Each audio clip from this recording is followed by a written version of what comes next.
السلام عليكم ورحمة الله وبركاته. إن الحمد لله نحمده ونستعينه ونستغفره ونعوذ بالله من شرور أنفسنا ومن سيئات أعمالنا. من يهده الله فلا مضل له ومن يضلله فلا هادي له، وأشهد أن لا إله إلا الله وحده لا شريك له، وأشهد أن محمدا عبده ورسوله. أما بعد. அன்பார்ந்த இஸ்லாமிய சகோதரர்களே சகோதரிகளே, ஹஜ் பற்றிய அல் குர்ஆனிய சிந்தனைகள் தொடரின் 13வது வகுப்பில் உங்கள் அனைவரையும் சந்திப்பதில் பெருமகிழ்ச்சி அடைகின்றோம். தற்போது நாங்கள் சூரத்துல் பக்ரா குறிப்பிடக்கூடிய ஹஜ் சம்பந்தமான விவரங்களை குறிப்பிடக்கூடிய வசனங்களின் விளக்கங்களை பார்த்து வருகிறோம். தற்போது நாங்கள் 196, 97வது வசனங்களை நிறைவு செய்துவிட்டு 198வது வசனத்திலே நாங்கள் வந்தடைந்திருக்கின்றோம். இந்த வசனத்தில் அல்லாஹ் தஆலா என்ன சொல்கிறான்? ليس عليكم جناح أن تبتغوا فضلا من ربكم فإذا أفضتم من عرفات فاذكروا الله عند المشعر الحرام واذكروه كما هداكم وإن كنتم من قبله لمن الضالين.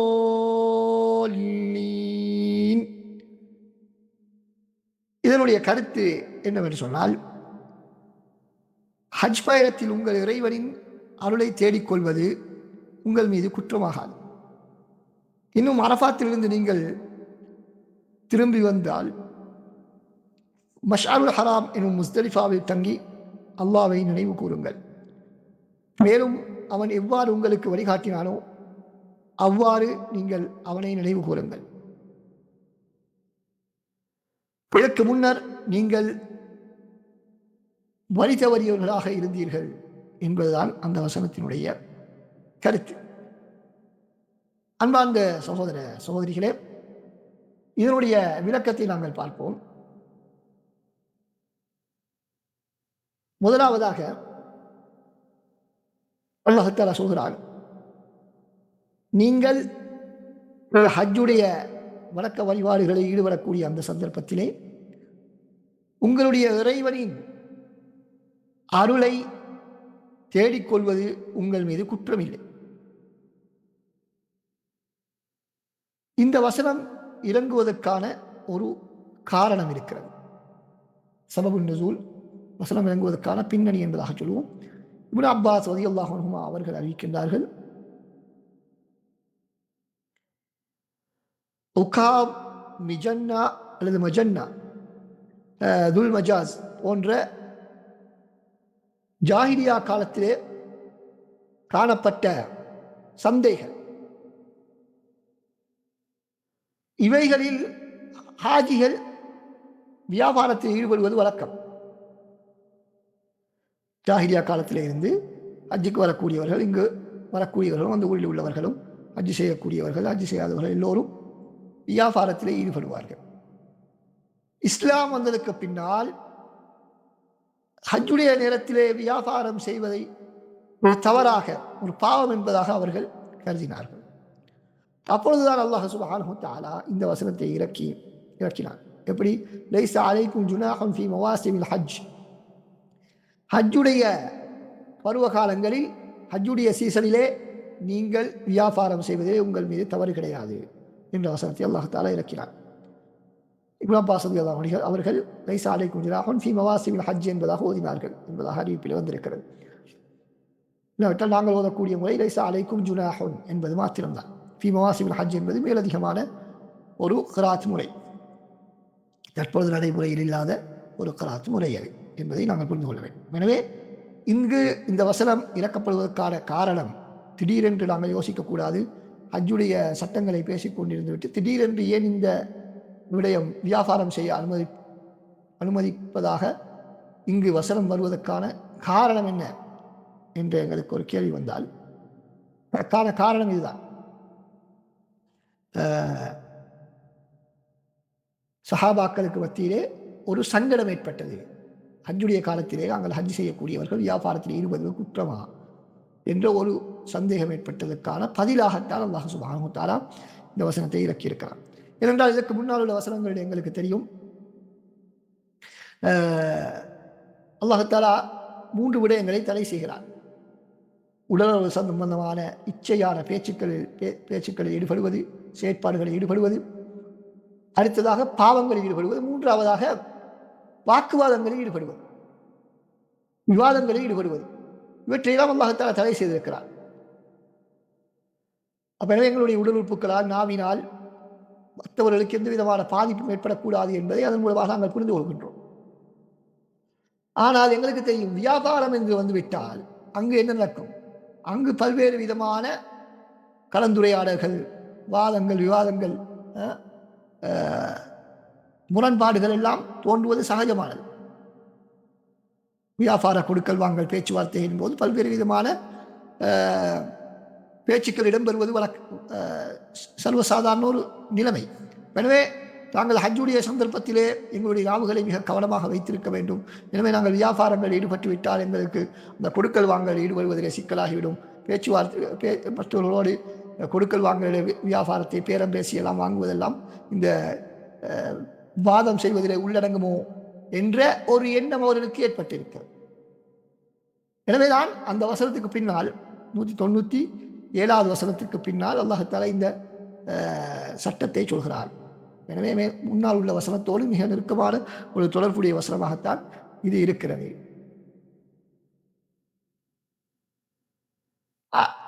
அப்ப இதனுடைய கருத்து என்ன? நீங்கள் ஹஜ்ஜுடைய பருவ காலங்களிலே வியாபாரம் செய்து சம்பாதிப்பதில் முஃமின்கள் மீது எந்த விதமான குற்றமும் கிடையாது.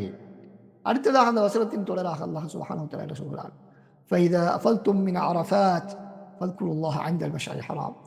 நீங்கள் அரஃபாவிலிருந்து முஸ்தலிஃபாவுக்கு வந்தால், அரஃபாவிலிருந்து வெளியேறி முஸ்தலிஃபாவுக்கு வந்தால், ஃபذ்குருல்லாஹ தஆலா ஃபذ்குருல்லாஹ இன்த அல்-மஷ்அர் அல்-ஹராம், அந்த முஸ்தலிஃபாவிலே நீங்கள் என்ன செய்யுங்கள்?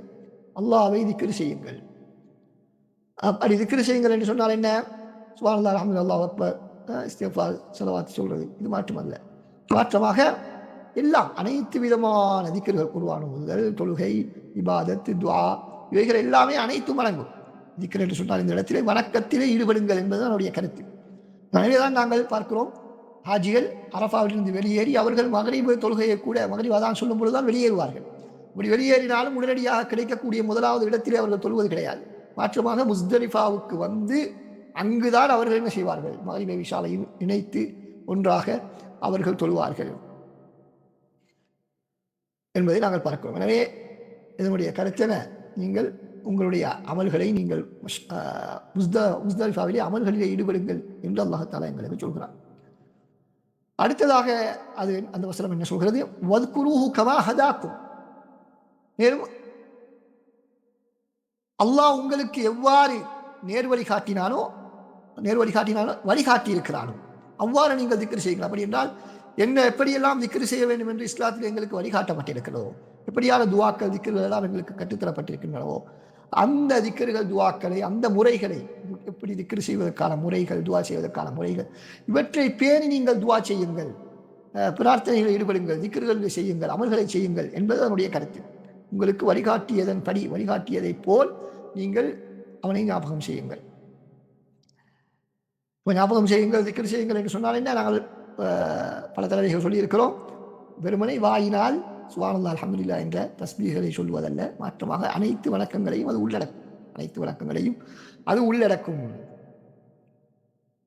அடுத்ததாக இந்த வசனத்துக்கு இன்னும் ஒரு விளக்கம் இருக்கிறது. வத்குரூஹு கமா ஹதாக்கும் என்று சொன்னால், உங்களுக்கு அல்லாஹ் தஆலா நேர்வழி காட்டியதற்காக நன்றி செலுத்தும் முகமாக, அல்லாஹ் உங்களுக்கு நேர்வழி காட்டியதற்கு நன்றி செலுத்தும் முகமாக நீங்கள் அவனை ஞாபகம் செய்யுங்கள் என்று ஒரு கருத்தும் இருக்கிறது. கமா என்பதற்கு லிமா காரணம், கமா என்றால் பொதுவாக போன்று என்ற கருத்து சொன்னாலும் அந்த அரபியிலே அந்த காஃபுக்கு லாமுடைய அர்த்தமும் சில வேளை கொடுக்கப்படும். எனவே அந்த அடிப்படையிலே லிமா ஹதாக்கும், உங்களுக்கு அல்லாஹ் தஆலா வழிகாட்டியதற்கு நன்றி செலுத்தும் முகமாக நீங்கள் அவனை ஞாபகம் செய்யுங்கள் என்ற கருத்தும் இங்கு சொல்லப்படலாம். அதுவும் தவறு கிடையாது. அந்த அல்லாஹ்வுடைய அந்த வழிகாட்டல் முக்கியமான ஒரு வழிகாட்டல் தான் என்ன? ஹஜ்ஜினுடைய கடமைகளை, வணக்க வழிபாடுகளை, கிரியைகளை அழகான முறையில் எங்களுக்கு அல்லாஹ் தஆலா நபி ஸல்லல்லாஹு அலைஹி வஸல்லம் மூலமாக வழிகாட்டியிருக்கிறார், குர்ஆன் மூலமாக வழிகாட்டியிருக்கிறார். அடுத்ததாக அல்லாஹ் தஆலா சொல்கிறான், وَإِن كُنتُم مِّن قَبْلِهِ لَمِنَ الضَّالِّينَ. எதற்கு முன்னால் அல்லாஹ் தஆலா உங்களுக்கு வழிகாட்டுவதற்கு முன்னால் நீங்கள் வழிகட்டவர்களில் உள்ளவர்களாக இருந்தீர்கள். நிச்சயமாக நீங்கள் உள்ளவர்களாகத்தான் இருந்தீர்கள் என்று அல்லாஹ் தஆலா சொல்கிறார். ஏனென்றால் எங்களுக்கு தெரியும், ஆரம்ப காலத்திலே ஹஜ்ஜுடைய வழக்கம் என்ற பெயரிலே பல இஸ்லாத்துக்கு முரணான இப்ராஹிம் அலைஹிஸ்ஸலாத்துடைய வழிகாட்டலுக்கு மாற்றமான பல்வேறு விதமான நடவடிக்கைகள் அவரிடத்திலே காணப்பட்டன. பல்வேறு விதமான நடவடிக்கைகள் காணப்பட்டன. அது இன்ஷா அல்லாஹ் பின்னால் வரக்கூடிய வசனங்களிலே வரும். எனவே அப்படியான அதே நேரத்தில் ஹஜ்ஜுடைய கடமையை கூட பொருத்தமற்ற காலத்திலே செய்வார்கள். விரும்பினால் துல்ஹஜ்ஜிலே செய்வார்கள், விரும்பினால் வேறொரு காலத்திலே அதனை மாற்றிக்கொள்ளக்கூடியவர்களாகவும் அவர்கள் இருந்திருக்கிறார்கள். இப்படி பல்வேறு விதமான குறைபாடுகள் இருந்த அந்த ஹஜ்ஜை அல்லாஹ் சுப்ஹானஹு வ தஆலா எங்களுக்கு சரியான முறையிலே எப்படி செய்ய வேண்டும் என்ற வழிகாட்டிலே வழங்கியிருக்கிறார். எனவே அப்படி தெரியாமல் நீங்கள் இருந்தீர்கள், ஹஜ்ஜை எப்படி சரியான முறையிலே செய்ய வேண்டும் என்று தெரியாமல் நீங்கள் இருந்தீர்கள். அதற்கு பின்னால் அல்லாஹ் உங்களுக்கு வழிகாட்டி இருக்கிறார். எனவே அதை போன்று நீங்கள் அந்த வணக்க வழிபாடுகளிலே ஈடுபடுங்கள் என்று அல்லாஹ் சுப்ஹானஹு வ தஆலா எங்களுக்கு சொல்கிறார். அன்பார்ந்த சகோதரரை, இந்த வசனத்திலே இருந்து நாங்கள் பெறக்கூடிய முக்கியமான படிப்பினை அல்லாஹ்வுடைய விளக்கம், அல்லாஹ்வுடைய இரக்கம். அல்லாஹ் தஆலா எங்களுக்கு ஹஜ்ஜுக்கு வருமாறு அழைப்பு விடுத்து ஹஜ்ஜுடைய கடமைகளை செய்வதற்கு எங்களுக்கு அனுமதித்தாலும் கூட அல்லாஹ் தஆலா சட்டத்தை வழங்கி அதனை கடமையாக்கி இருக்கிறான். வணக்க வழிபாடுகளை ஈடுமாறு எங்களுக்கு வலியுறுத்தி இருக்கிறான். எனவே அந்த நேரத்திலே நாங்கள் எந்த விதமான கொடுக்கல் வாங்கல்கள், வியாபாரங்கள் இவற்றிலே ஈடுபடக்கூடாது என்ற தடையை அல்லாஹ் தஆலா எங்களுக்கு விதிக்கவில்லை. மாற்றமாக அந்த சந்தர்ப்பத்தை பயன்படுத்தி மனிதன் தனது சொந்த தேவைகளை, உலக தேவைகளை நிறைவேற்றிக் கொள்வதற்கு கூட இஸ்லாம் தடை செய்யவில்லை. எனவே இஸ்லாம் எவ்வளவு ஒரு அழகான, எல்லா காலத்துக்கும் எல்லா இடத்துக்கும் எல்லா மக்களுக்கும் ஒரு பொருத்தமான, நெருக்கடிகள் எல்லாம் இல்லாமலாக்கப்பட்ட ஒரு மார்க்கம் என்பதை நாங்கள் இதன் மூலமாக புரிந்து கொள்கிறோம். ஏனைய எத்தனையோ மதங்கள் அவங்களுக்கு தேவையான பல விடயங்களை செய்ய முடியாது. ஆனால் இஸ்லாம் எங்களுக்கு பாதிப்பை ஏற்படுத்தக்கூடிய விடயங்களை மாத்திரம்தான் தடை செய்திருக்கிறது தவிர எங்களுக்கு லாபத்தை தரக்கூடிய, பயனை தரக்கூடிய எந்த ஒரு விடயத்தையும் இஸ்லாம் அதனை எங்களுக்கு அனுமதிக்க முடியுமான கட்டத்திலே அனுமதிக்காமல் கடுமையான சட்டங்களை விதித்து எங்களை கஷ்டப்படுத்தவில்லை என்பதை நாங்கள் புரிந்து கொள்கின்றோம். அதே நேரத்திலே பாருங்கள், இந்த வசனத்திலே 2 இடங்களில் அல்லாஹ் சுப்ஹானஹு வ தஆலா அல்லாஹ்வை திக்ர் செய்யுங்கள், அல்லாஹ்வை ஞாபகம் செய்யுங்கள் என்று அல்லாஹ் தஆலா குறிப்பிடுகின்றார்.